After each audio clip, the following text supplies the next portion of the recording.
En el principio era el verbo, en el principio era el número, en el principio era el sonido. Hola, soy Gaspar y esto es Cítara, escuela dedicada a la música especulativa.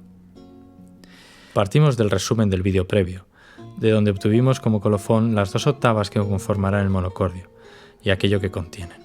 Robert Flet estableció un sistema de unión entre espíritu y materia que deja una región intermedia donde dinamiza el alma del mundo, y que en esta región se da la armonía de las esferas por darse dicho movimiento, que necesariamente genera una dinámica que desemboca en la asociación de arquetipos.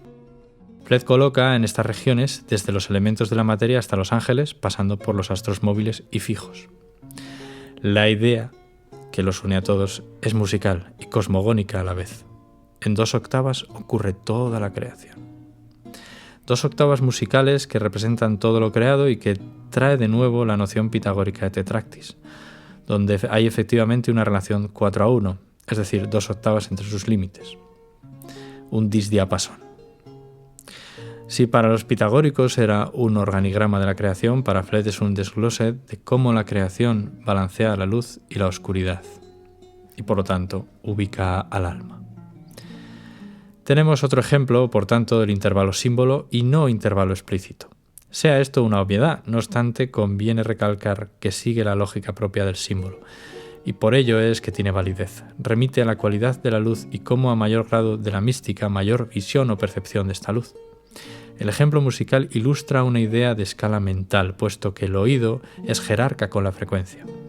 Y a mayor subida, más altura y más nivel místico y mayor percepción de la luz. La mayor percepción de la luz es posible por la menor densidad de la materia, y de ahí el interés que crea Flet al tratarlo con proporciones musicales, algo que no está a priori de forma explícita presente en la escala ordenada de las musas, por ejemplo, hacia Apolo, como vimos en vídeos pasados.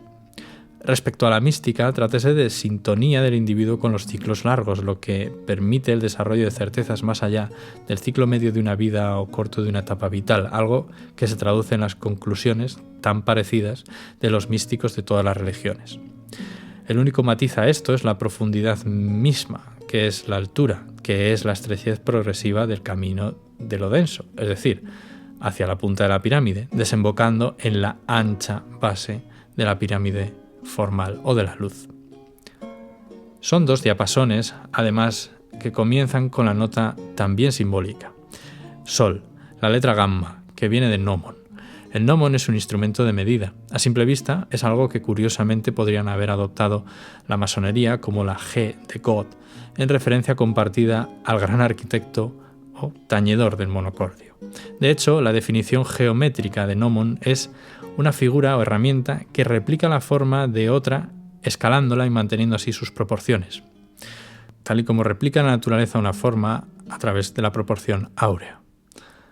Se usaba para mediciones con el sol.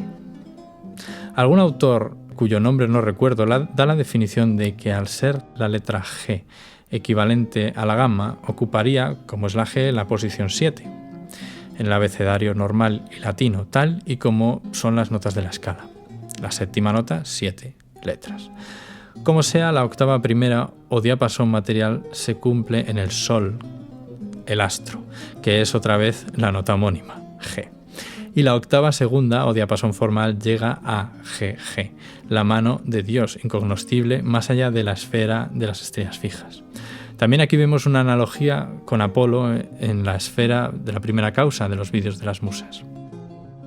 Las proporciones en concreto son las vistas en el vídeo previo, con lo cual quiero simplemente añadir que la octava y tono intermedia observable en el cielo etéreo es donde se da la música de las esferas, en su concepto tradicional, sumando 7 tonos, con lo que cuadra el círculo con la escala.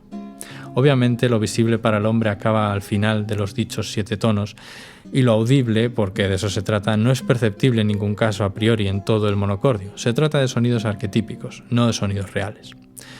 Vibraciones como nombres que permiten la escucha avanzada, o sea, la graduación en el camino místico.